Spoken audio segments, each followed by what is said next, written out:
Hi everybody, I hope everybody is staying safe and healthy during this coronavirus outbreak.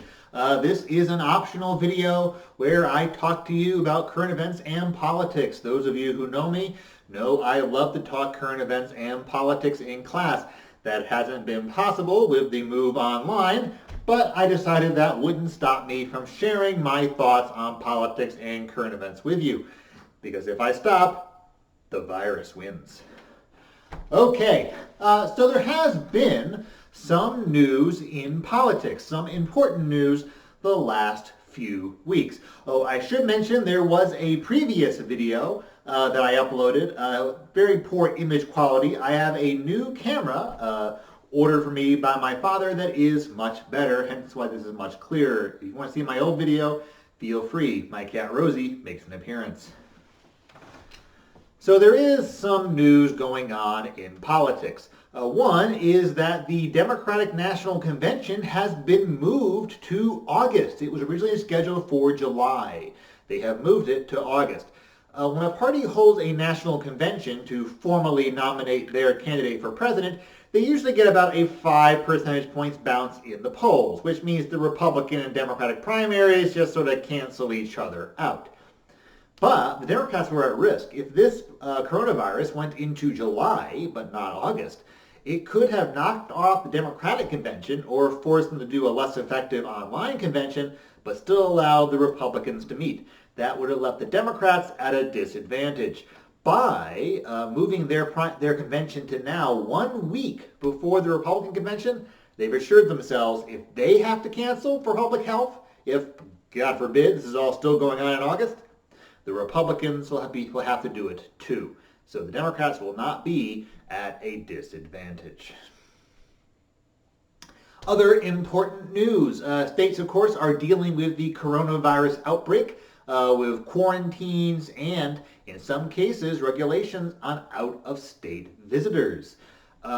Most states have now issued stay-at-home orders, like New Hampshire. It's a bit misnamed. It just means essential businesses are closed. They can't actually stop me from leaving the house, right? But many states have issued those regulations. Some states still haven't, like Texas, where there are new regulations on people who are in counties that are having major outbreaks, such as Harris County, the home of Houston. They're under a stay-at-home order, but the state as a whole is not. Basically on the idea that, oh, well, there's no outbreaks in the rural areas yet. Now, this is kind of problematic because we know people who are really sick now had the virus 2 weeks ago but were asymptomatic, meaning they weren't showing any symptoms, but they still had it and were contagious. So most likely the virus has already spread to rural areas. I mean, we would expect in a pandemic that the urban areas would be struck first. Does not mean rural areas will not be struck. Speaking of asymptomatic, Governor Kemp of Georgia today finally issued a stay-at-home order for that state after weeks of being under pressure to do so. He finally issued the stay-at-home order. When asked to justify why he was making this decision now and why he hadn't made it weeks ago, Governor Kemp said that, well, there was new information from the CDC indicating that people who were asymptomatic could be contagious and could spread the virus. He says he learned this on Tuesday, and that persuaded him to issue the stay-at-home order. The CDC advised that people who were not symptomatic could be contagious 2 months ago. Yeah, and now Governor Kemp says he heard it on Tuesday. I would facepalm, but the CDC advises against that. All right, it's not a good look for Governor Kemp. Other governors are putting in different regulations.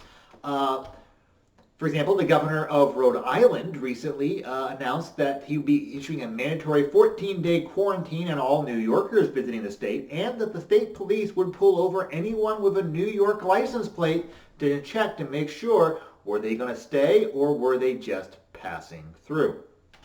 Governor Cuomo of New York objected to New Yorkers being singled out, so Rhode Island changed the order to instead be an inspection of any car who doesn't have a Rhode Island license plate. This is problematic for areas near the borders of Connecticut and Massachusetts, where lots of people come by to shop. And in Rhode Island, near the border, pretty much describes the entire state. Conversely, Governor Jim Justice of West Virginia, who, fun side fact, was elected as a Democrat as governor in 2016, but has actually switched his party to Republican, he has issued an order about mandatory 14-day quarantines for out-of-state visitors that he himself admits is probably unconstitutional. Yeah, probably violates the U.S. Constitution, but he's issuing the order anyways. And the thing is, it is an unconstitutional order. It will not hold up in court, but the courts are barely functional at the moment, dealing with only the most pressing of matters, which means that by the time the federal courts get around to actually overruling Governor Justice, this whole pandemic will probably be over. So he will get away with it. I'm not saying whether it's good policy or bad policy. It is probably unconstitutional, but he'll probably get away with it since the courts won't strike it down till after this is all over. Okay, so in my last video, I asked you to send me in questions, but that video was never actually promoted by me to you. A few of you, though, did see it and did ask me questions. So here was one question that asked me, what is this gray cylinder sitting next to you? It looks like a trash can. It's not a trash can. It is actually a ballot box. This is a gift from my parents when I was in graduate school. It's a great gift for a political scientist. I own my very own ballot box. You can see the hole there that you can put the ballots through. Can't open it now. It's rusted through. Those of you who are in local politics will get this reference. I own my own ballot box. I can finally join Tammany Hall. Another question I was asked was to comment on Joe Biden's potential running mates in the 2020 presidential election, since at this time, Biden has pretty much secured the Democratic nomination. Bernie is simply too far behind. Bernie said that today that he thought he still had a narrow path to the nomination. It is a very narrow path. I said in my last video, Bernie could win every state left to go with 55% of the vote, and he would still lose the nomination to Joe Biden. So Joe Biden really has secured the Democratic nomination for president. And he is considering several candidates for vice president. He has said his vice president will be a woman, or his running mate rather, will be a woman, and that she must have policy positions kind of close to Biden's own. He wouldn't choose a far left Bernie Sanders type policy-wise running mate because she wouldn't share Biden's policy views. I think, so for Biden, that's particularly pressing because he is 78 years old, or is going to be 78 on election day, and is so probably aware of the fact that, he's very old. His vice president could step into his shoes at some point during his presidency, that Biden might not seek re-election, or that whoever he chooses as running mate in any case will be a front runner for the Democratic nomination next time there's a competitive primary. So he does consider having somebody who shares his policy views as an important criteria. Several candidates have been mentioned. One that was mentioned today was by Congressman Jim Clyburn of South Carolina, who Biden's known to be very close with. Clyburn's endorsement of Biden was key to his victory in South Carolina, and so Biden certainly owes Clyburn a lot. Clyburn apparently favors Mayor Keisha Bottoms of Atlanta. That strikes me as unlikely to be Biden's choice, though, since she's only spent 2 years as mayor. Granted, it is more it's more political experience than President Trump had before he ran for the presidency and won the presidency, but nonetheless, I think Biden's going to look for somebody more experienced than that to be his running mate. Other names have been mentioned. Congresswoman Val Demings of Florida, who was actually the former chief of police of the Orlando Police Department.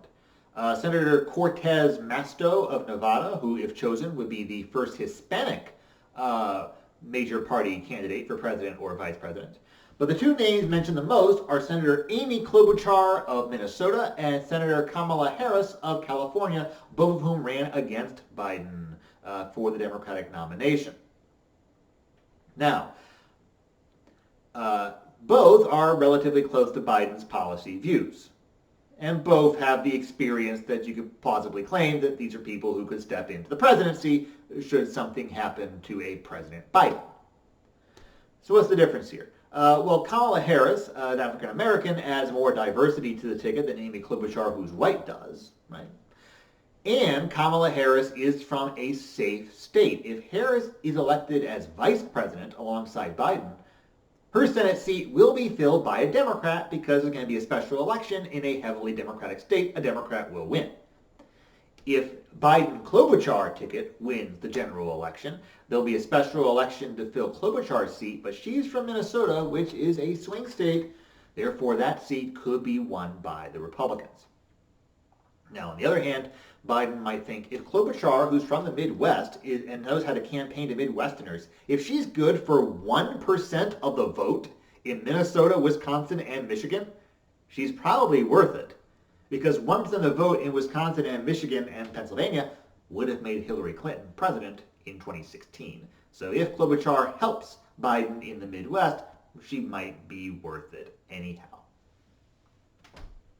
All right.